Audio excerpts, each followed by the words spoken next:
Hi, I'm Lorena. Today we are in Miami with a special guest. Very welcome, Dani Lima. Thank Thank you very you. much to join us. I'm happy to be here. Thank you for having me. So I'm curious. Can you tell about your journey in the financial services sector and your transition to the technology field? Yes, so I have been working in FinTech for about 2 years, but prior to that, I worked in banking for 20 years. And I know banking doesn't sound very sexy, but I'm really passionate about it. I had studied economics, so I'm very enthusiastic about how banking impacts the economy. And I was fortunate in that I got to do a lot of different things in that industry. So I started in consumer banking, I did trade credit finance, and I had gone to work at the Federal Reserve in New York just before the financial crisis hit. So that was a Wow. wonderful experience in which I got to be at the center of the storm, and I learned a lot from that, including, right, I worked on the AIG bailout. So that was a very humbling experience. And then I went into mergers and acquisitions. I got a chance to work in Brazil for a number of years. And then I've been in Miami for about 8 years. I moved here to do corporate strategy with Citigroup. And when I was doing strategy at Citigroup, it became really clear that banking needs a lot better technology, right? And it was Yeah. clear that like the future for that industry was not going to survive unless there was a lot of changes on the tech side. So what was I doing in banking, right? Like I feel like I got a chance to have a full career, and now I get to have a second one, right? And so I went and started working with a fintech that provided financial services to small business in the U.S. And it was great because, it's a lot of banking products and adjacent financial services, and the tech is so much better. First of all, I'd say congratulations. Thank A you. great, great journey. You mentioned 8 years in Miami, right? Yeah. How has it been for you to choose Miami as your home? And how do you see the professional opportunities here in Florida in your professional area? Yeah, so I had lived in a lot of different places as an adult, and I never thought I was going to stay anywhere for too long. And then I moved to Miami, and I was like, oh, I'm going to be here for the rest of my life. So, like, it caught me off guard, but I've really become very passionate about living here. Prior to the pandemic, I would not say that there were a lot of jobs for people coming straight out of college and looking for professional growth, right? I thought it was someplace that people were successful coming mid-career and kind of, moving slower through like the company growth or professional growth. But the pandemic was a game changer, right? You've Yeah. seen a lot of people relocate from all over the world, but especially like the tech scene has really blossomed. And what that means is not only is there an opportunity for people who are ambitious later in their career, but also, right, coming straight out of college or coming out of a coding academy. There are jobs here that there didn't used to be 4 years ago. So I'm very optimistic about what that means for the folks who are originally from Miami, but also from everyone who's moving here from other places. It's a great quality of life. Yes, I agree with you. I think that here we have the best of both scenario in terms Yeah. of business, in terms of quality of life. And yes, Miami is amazing. Yeah. But you mentioned it about Brazil. So Yes. Brazil has a chapter in your history. I'm Yes. curious. Could you share more about Yeah, it? of course. So my mother is from Rio de Janeiro, Really? and my father is from Lisbon, and they actually Yeah. met in the United States. So I was born and raised in the U.S., but I was fortunate in that I got to go every other year to Brazil and spend some months there, or to Portugal. So I spent my whole life speaking Portuguese, and I was familiar with the changes that had happened in the economy from like an outside perspective. So I remember every time I went, it was a different currency. I Yeah. remember what hyperinflation was like as a shock to someone coming from the US dollar, right? And seeing how that impacted the way people were living. So that probably sparked my interest in economics early on. Um, But I never really imagined that I was going to work in Brazil because the economy in the U.S. was so strong. There were so many opportunities. But after the financial crisis in 2010, Brazil was the cover of the magazines, right? Everyone was talking about how there was so much growth. And I figured if there was one opportunity I had to go live there and work there, that was it. So I took it, I ran, and I was fortunate in there. You know, there were boom years while I was there, including the World Cup, right? There was a lot of activity. It was a fun time to be there. And then at some point it made sense to relocate back to the US, but clearly, right, that opportunity to have worked there has influenced the way I approach things here. Great. Amazing. Amazing. And I can feel your passion about not financial itself, but how financial impact people and how you can support them, including the company, the project, and the people through your knowledge. So I can feel your passion. So Thank you. It's amazing. Yeah. You've already led projects with impressive results in accelerating product development, reducing fraud and operation losses, and several other initiatives, right? I know each project had its own market, needs, and goals, but what do you consider essential to achieve such impressive results in your career? Including the store that you passed through. Yeah, clearly it helps to be passionate about whatever you're doing, right? So some people are motivated by mission, some people are motivated by exposure or, right, compensation. Whatever it is that fuels you, you've got to figure out what that is and make sure that that is being fulfilled no matter what you're doing. I think that generally speaking, grit is important, right? So perseverance, everything in life is what you invest into it. Yeah. And so if it's something that you're passionate about, you should be investing in it. It helps, right? It feeds on itself. And then the other thing too is being very humble to know that you are not any better or any worse than anybody else, right? And you cannot do it alone. Amazing. So like that principle helps you to stay grounded and to not think you have all the answers. Like leveraging others, leveraging your network makes all the difference. And so I've been really fortunate in that I got to collaborate in various different parts of my career. And those are really the ones where you see the success stories, right? It's never alone. Yeah. I would say that you have impressive professional skills, but the way that you feel the human as your team as a person, how sensitive you are, understand. Since you arrived, I never worked with you before. Let's share it with the audience. But since the first minute that she arrived here, she was so kind. She was so, asking for any person here. So I think that I can imagine why you have impressive results. So congratulations, not only as a leader, but as a person. So we start to being a person, actually. I'm blushing. Thank you. But it is important, right? Like every professional, everyone is doing the best they can with what we have. And so like being sensitive to that, showing empathy, showing grace makes a huge impact on like what you can do. Yeah, I totally agree. You mentioned about your experience with fintechs and banks and other great companies. Basically, you share the fundamental difference between holding leadership position in large banking institutions and dynamic fintech startups? Yes, there's a whole world of difference.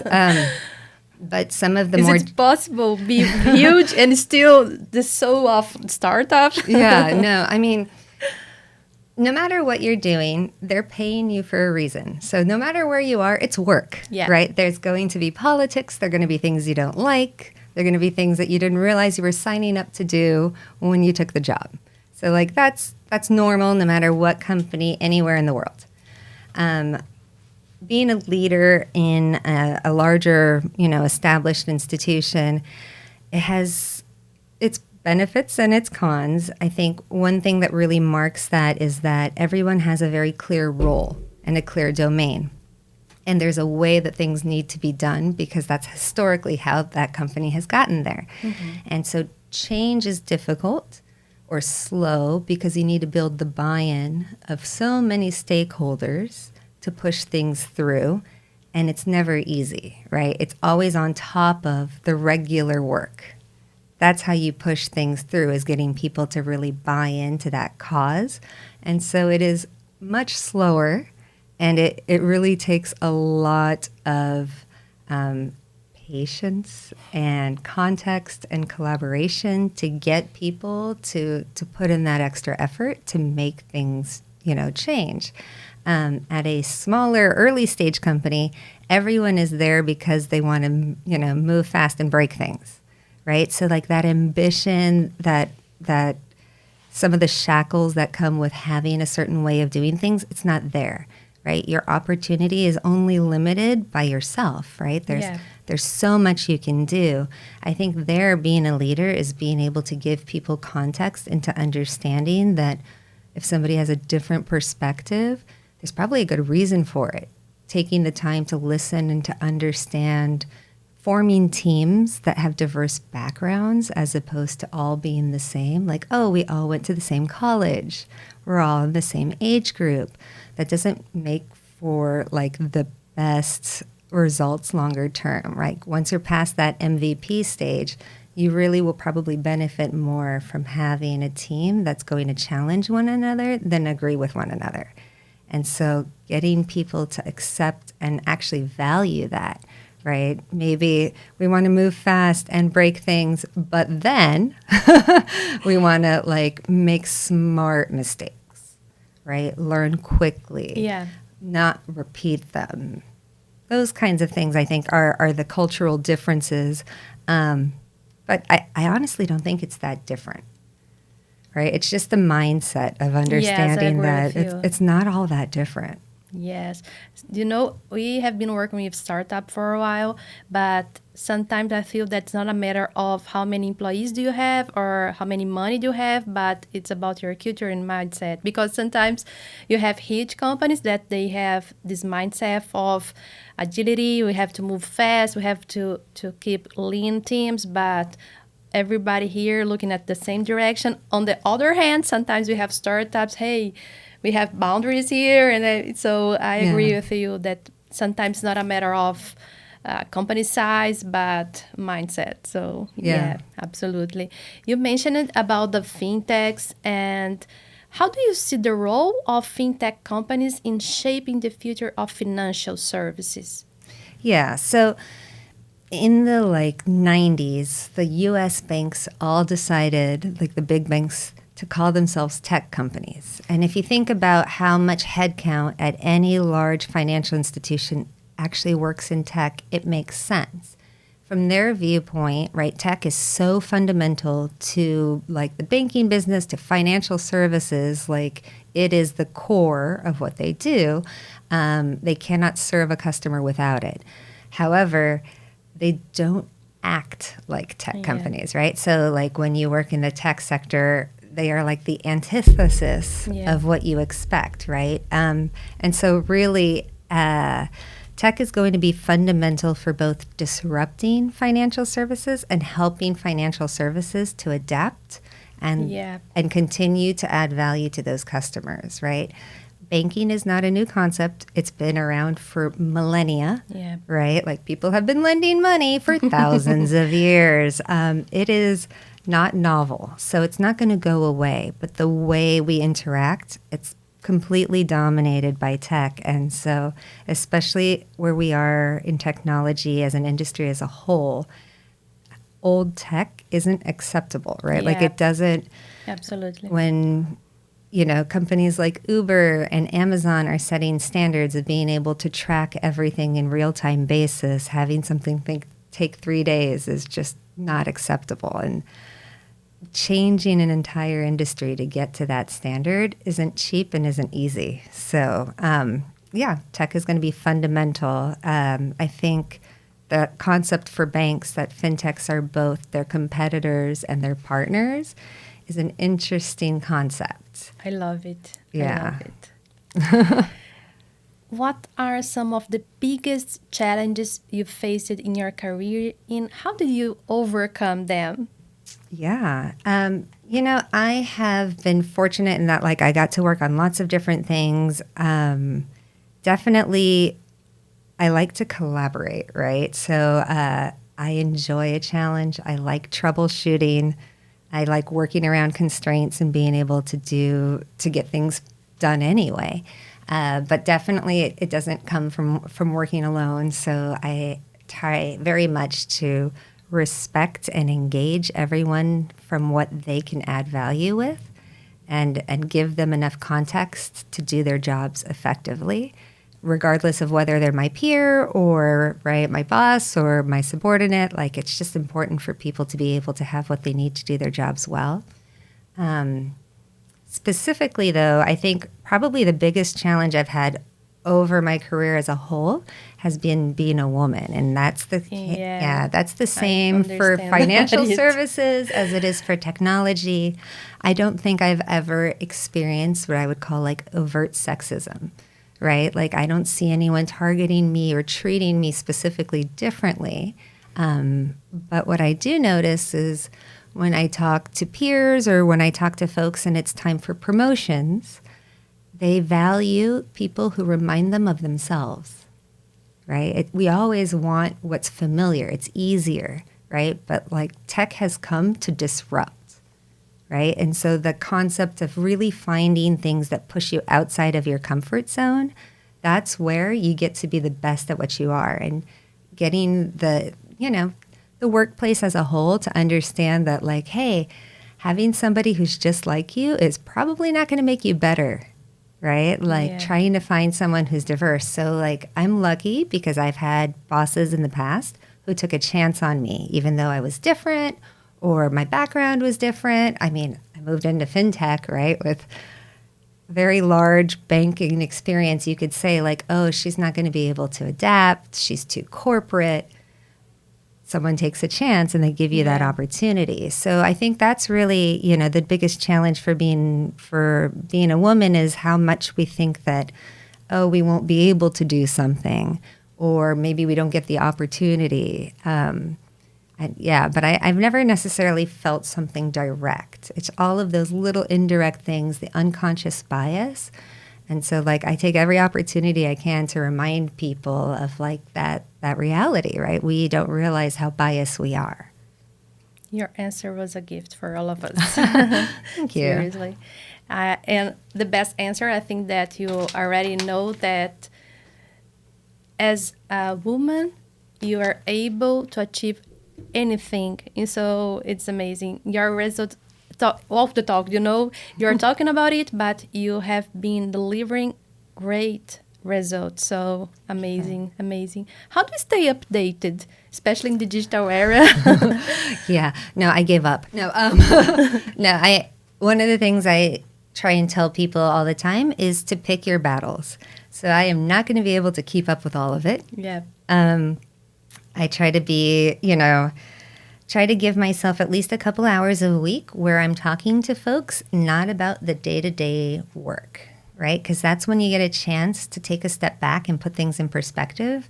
And, just talking about the things that make you passionate, your network will start to know what you're interested in, and they'll send you the article, right? They're like, oh, I saw this link, right?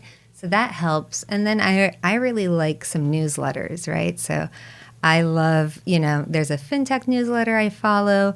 There's a banking, it's called American Banker. There's like an association, and they send out some updates. And then I love the Economist magazine.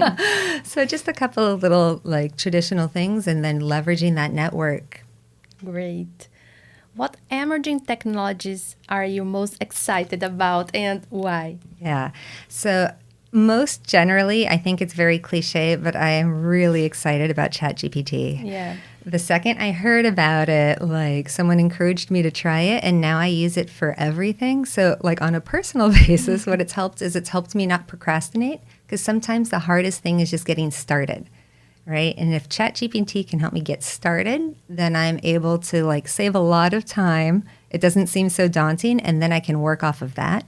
So that has been a huge blessing. And I think it's going to change so much. I think, rightly so, a lot of people in various industries are a little concerned about what that means for them. But if they see it as an opportunity and they learn how to leverage it effectively, they're only going to be better at what they do, right? Yeah. So aside from that, like specifically for financial services, core banking, right? Core processing, whether it be for the actual underlying infrastructure powering financial transactions, or partner institutions and how those connections work, just getting to a much more modern baseline infrastructure is going to enable the industry as a whole to develop product in a very different way. So while the United States is not necessarily a great model when you think about banking standards, right, here we still have the concept of like at the end of the day, there's a batch close, right? Oh, what something happened on a certain day. Lots of other countries are working in real-time basis. Yeah. That's a complete shift. Once you're able to do that shift and really leverage data effectively, right? Like if Citigroup, if JP Morgan was using data as effectively as Google, think about how much less time we would waste talking about things that don't really add value, you know? So I'm very passionate about how technology is going to unlock things. It's just not as fast as I would like it to be. Specifically about the digital payments, I would love to know more about your vision about the future of it. Yeah, so digital payments is quite broad, right? And it's different in every country. There's the international concept. But one of the things that I think about a lot when I think about the future of digital payments is how the traditional players are definitely ripe for a major shift, right? And you're seeing it because a lot of them, they're acquiring smaller tech companies. They're acquiring new things because they know that their business model isn't going to work 5-10 years from now, right? And so more so than like the ability to substitute by using things like cryptocurrencies or digital assets, I think just within the traditional forms of transacting today, when those incentives are strong enough to get you as an end user or you as a consumer to change your behaviors, that's going to really shift like who earns what, right, off of a payment. The other thing too is as things get faster, as things become more international, right, fraud, cybersecurity, all of these concepts become more and more important, and that just feeds the need for more and more tech, right? Like a lot more progress needs to accompany all of the other developments that you see in the industry. Great, amazing. Thank you so much. It has been a pleasure since the day Likewise. one when I talked with you, and I would love to share with our audience your final message, anything that you want to say, please. Well, I wasn't necessarily expecting that one. So, no, I just think, find what drives you, find what motivates you, and use that in every opportunity you can to take advantage of your network, to take advantage of whatever you've studied and apply that to whatever your domain is, and just be open to the opportunities you don't expect. You never know when a financial crisis will benefit you, or like when that next challenge that you don't want to take on will actually be like the best thing that pushes you to be so much more, right? To rise to the occasion. Amazing. That helps. Yeah. Thank you very much. It's a pleasure. I hope Thank you for having me. Yes. See you Bye. soon, guys. Bye-bye.